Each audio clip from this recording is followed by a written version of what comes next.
Hey guys, Zachary Strife here for Zach's Tech. I know it's been a very long time since I put up a video, and I do apologize. There's been a lot of life stuff getting in the way, and I will get into that in another video.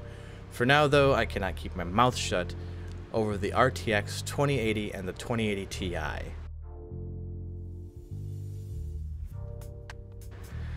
As most tech tubers will tell you right now, please do not pre-order these GPUs. The big reason why is because there was a very long press conference, up to 2 hours almost, describing the ray tracing technology, using a lot of buzzwords, a lot of marketing lingo, and the general consumer just kind of caught on to it really quick that there was a lot of fluff here. The big problem is the pricing, first of all. The pricing is supposed to be $699 for the 2080 and $999 for the 2080 Ti. If we go to NVIDIA's website, you can see that you can pre-order the 2080 for $799 and the 2080 Ti for $1199. Founders Editions specifically. The Founders Editions are supposedly going to be clocked higher, but with GPU boost technology and NVIDIA, that doesn't really seem to be a problem, so I'm not even going to really discuss this very much. And the problem is, it's supposed to start at $699 for the 2080, but add-in board partners don't want their product to look inferior, which is what happens when you have a lower price. So products like EVGA starting at $799.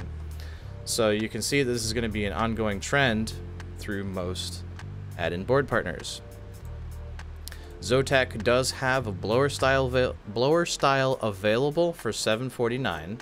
So $50 cheaper, but then you can see the price instantly overinflates on Newegg's website. Everything costs more. So we're already seeing inflated pricing. And that's only for the 2080, guys. That's not the 2080 Ti. The 2080 Ti is actually sold out. Every one of them. Sold out or on auto notify. So even saying please don't pre-order, it's kind of too late. They're already pre-ordered and sold out. Anyway, I have a little bit of information here to help explain why I don't think this is worth buying. I grabbed this content from AnandTech. Thank you, AnandTech. I will be putting the link in the description for both of these pieces. This is pasted together so I can show you the information very quickly next to each other.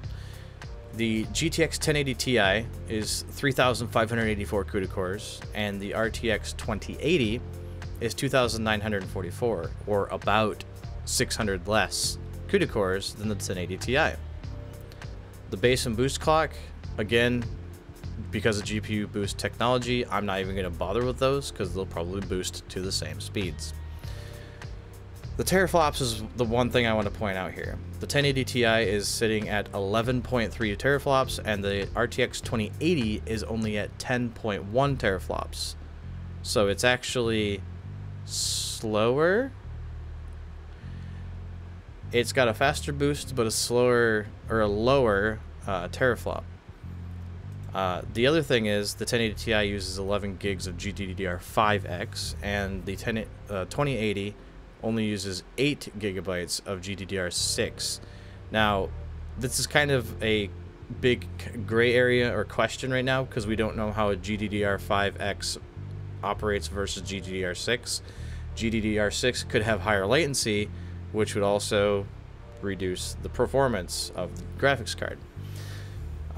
The one thing it looks like, though, is the 2080 is a refined 1080 Ti, potentially. It's using quite a bit less power than the 1080 Ti, which is nice to see. Now, everyone says that the 2080 is supposed to be compared to the 1080. If this was the case, then the pricing shouldn't be where it's at. Since the pricing for the 1080 Ti is $699 and the pricing for the 2080 is $699, I'm going to say that the 2080 should be the successor to the 1080 Ti. The difference being that it has the tensor cores and the ray tracing stuff.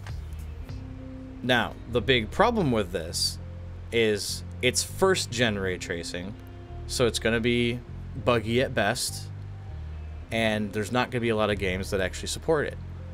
It's probably not going to become a standard for at least 5 to 7 years, or 3 generations. So being the first gen, I can't tell people you should go out and buy this immediately. The RTX 2080 Ti has 4,352 CUDA cores, or about 600 more than the 1080 Ti. The base and boost clock are lower, but again, remember, GPU boost technology usually pushes these things pretty close to equal. It does have 11 gigabytes of GDDR6, again equal to the 1080 Ti, but we don't know what the latency is on GDDR6. If it's higher or lower, that could make a pretty big difference. The teraflops is 13.4 versus the 11.3, so we are seeing a definite boost in performance here. And then giga-rays, man. I don't even know what to say about these. The giga-rays and the tips. It sounds like a lot of marketing fluff because they have to create a new number for ray tracing. It's a good way to start a base for a number, but it sounds kind of silly right now. Giga-rays. It also operates at 250 watts, so equal to the 1080 Ti, so it's not really worse in power consumption, which is great to see. However, the pricing, even if it's MSRP, $1,000.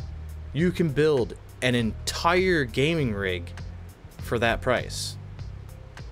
It's just too much. And the reason I say this is because I actually dug up more information, and I compared the pricing between the different generations. From the 9 to 10 series, we only went up $50 in cost. From the 10 series to the 20, this is so bad. From the 10 series to the 20 series, we gained an additional $300, and this is MSRP. This is not Founders Edition. So there's a massive bump in price, and I've heard people saying, well, the price scales with the performance. No, don't give me that. I do not believe that price should be going up every couple generations.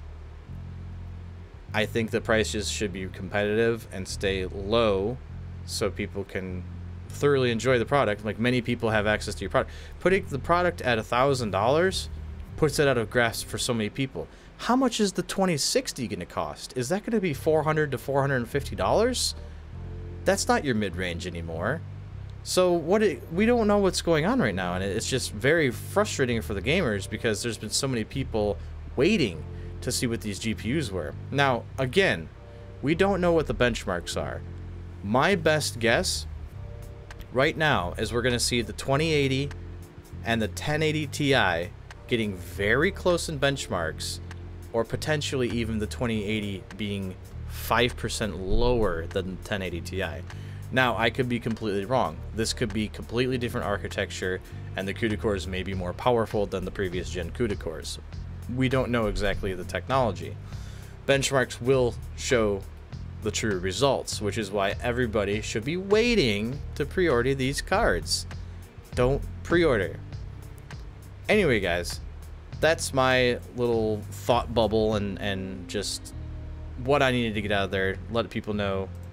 Just, in my opinion, we shouldn't be buying this series. You should be waiting for the next generation, especially if you already own a 10 series. There's no point to be upgrading right now, at least in my opinion. Anyway, this is Zachary Strife for Zach's Tech. Thank you guys for watching so much, and I'll see you in the next one. Okay, thanks, bye.